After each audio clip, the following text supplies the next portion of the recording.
नमस्कार, मैं रचना शर्मा चढ़ती कला टाइम टीवी देख रहे सभी दर्शकों का स्वागत करती हूं। आप देख रहे हैं उत्तर प्रदेश के खास समाचार। वर्ष 2022 में यूपी विधानसभा के चुनाव होने हैं। ऐसे में चुनावी जीत निश्चित करने के लिए योगी सरकार कोई कसर नहीं छोड़ रही है। इसी कड़ी में अब योगी सरकार ने चुनावी वर्ष में 4,56,000 नए बुजुर्गों को पेंशन की सौगात देने का फैसला किया है। इसके चलते आज गुरुवार को 55,70,000 बुजुर्गों के खाते में वृद्धावस्था पेंशन के तहत 3 माह की राशि भेजी जा रही है। मुख्यमंत्री योगी आदित्यनाथ ने 836.55 करोड़ रुपए की पेंशन खातों में भेजने के साथ ही करीब 10 जिलों के नए लाभार्थियों से बात भी की। नए लाभार्थियों की पेंशन योजना का स्वीकृति प्रमाण पत्र भी उन्हें प्राप्त होगा। जानने योग्य है कि यूपी सरकार 60 वर्ष या उससे अधिक आयु के गरीब बुजुर्गों को 500 रुपए प्रति माह पेंशन देती है। वर्ष 2017 में जब भाजपा सरकार बनी थी तो उससे पहले इस योजना में 36,53,000 बुजुर्गों को ही पेंशन दी जाती थी। योगी सरकार ने 4.5 साल में इस योजना में 19,24,000 बुजुर्ग और जोड़े हैं। आज गुरुवार को मुख्यमंत्री योगी आदित्यनाथ 55,70,000 बुजुर्गों को पहली तिमाही यानी कि अप्रैल, मई, जून की पेंशन यानी 1,500 रुपए खाते में भेज रहे हैं। इस मौके पर सीएम योगी आदित्यनाथ ने साथ ही कई जिलों के लाभार्थियों से वर्चुअल संवाद भी किया। मैं सबसे पहले वृद्धावस्था पेंशन प्राप्त कर रहे प्रदेश के उन सभी 55,77,000 लाभार्थियों का हृदय से अभिनंदन करता हूं, उनका सादर अभिवादन करता हूं, क्योंकि सभी हमारे बुजुर्ग हैं जिन्हें आज इस पेंशन की सुविधा का लाभ प्राप्त हो रहा है। मुझे बताते हुए प्रसन्नता है कि जो नए लाभार्थी हैं जिन्हें पहली बार पेंशन की सुविधा का लाभ प्राप्त हो रहा है, इसमें 4,56,000 ऐसे नवीन लाभार्थी हैं जिनके खाते में पहली 3 तिमाही का 1,500 रुपया उनके खाते में भेजा जा रहा है।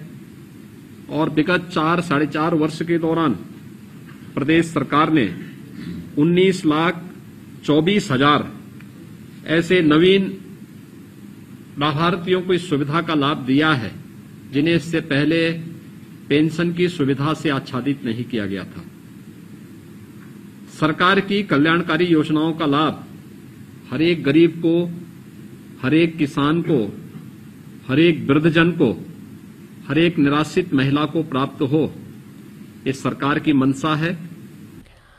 उत्तर प्रदेश सरकार ने राष्ट्रीय शिक्षा नीति 2020 को प्रभावी रूप से लागू कराने के लिए तेजी से काम किया है। 4.5 साल के कार्यकाल में सरकार ने उपेक्षित पड़े सहारनपुर में मां शाकुंभरी विश्वविद्यालय, आजमगढ़ में राज्य विश्वविद्यालय और अलीगढ़ में राजा महेंद्र प्रताप सिंह राज्य विश्वविद्यालय स्थापित कर दिए हैं। सरकार का प्रयास प्रदेश की शिक्षा व्यवस्था को मजबूती प्रदान करना है। इसके लिए प्रदेश के विभिन्न जिलों में 70 नए राजकीय महाविद्यालयों की स्थापना का काम तेजी से किया जा रहा है। इनमें से 13 कॉलेजों में इस सत्र से शिक्षण कार्य भी शुरू होने जा रहा है। 26 मॉडल राजकीय महाविद्यालयों का संचालन भी शुरू किया जा रहा है। राज्य सरकार ने राज्य विश्वविद्यालयों के सुदृढ़ीकरण और विस्तार के लिए 8 संगठन महाविद्यालय बनाने का भी निर्णय लिया है। सरकार ने उच्च शिक्षा में निजी निवेश को प्रोत्साहन देते हुए 3 नए निजी विश्वविद्यालय संचालित करने की भी अनुमति दे दी है।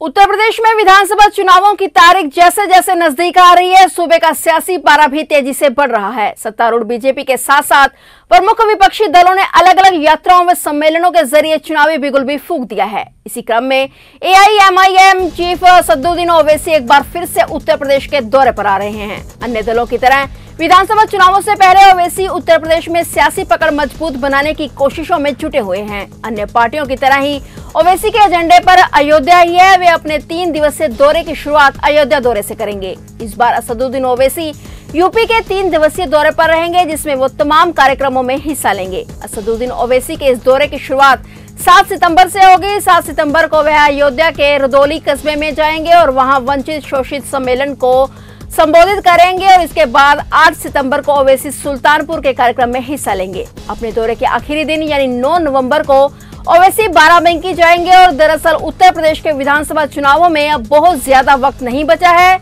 ऐसे में ओवैसी उत्तर प्रदेश के सियासी समर में कोई भी मौका नहीं छोड़ना चाहते। असदुद्दीन ओवैसी उत्तर प्रदेश में संकल्प भागीदारी मोर्चा के तहत चुनाव लड़ने की तैयारी कर रहे हैं।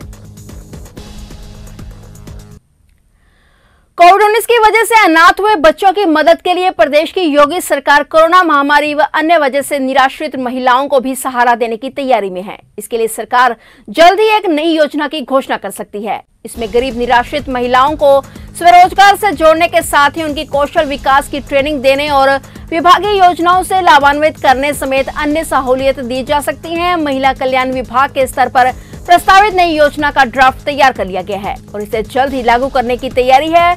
प्रस्ताव के मुताबिक योजना का लाभ प्रदेश की उन महिलाओं को मिलेगा जो कोविड महामारी या उसके अलावा अन्य किसी वजह से निराश्रित हुई हैं। इस योजना के तहत किसी भी महिला को नकद धनराशि नहीं दी जाएगी, लेकिन उसके जीविका के लिए स्थायी व्यवस्था की जाएगी। गौरतलब है कि मुख्यमंत्री बाल सेवा योजना की शुरुआत के दिन ही मुख्यमंत्री योगी आदित्यनाथ ने निराश्रित महिलाओं के लिए भी एक नई योजना शुरू करने की घोषणा की थी। निराश्रित महिलाओं के लिए बनाई जा रही इस योजना में कई तरह के प्रावधान किए जा रहे हैं, लेकिन प्रमुख रूप से उनको स्वरोजगार से जोड़ने के साथ ही अन्य तरह की योजनाओं के लाभ में भी प्राथमिकता दी जाएगी। विभाग के उच्च अधिकारियों के मुताबिक योजना के ड्राफ्ट को तैयार करने के साथ साथ लाभार्थी निराश्रित महिलाओं को चिन्हित करने का भी काम किया जा रहा है। मुख्यमंत्री ने योजना को सैद्धांतिक मंजूरी दे दी है। जल्द इस योजना का काम तय करके इसे लागू करने का आदेश जारी कर दिया जाएगा।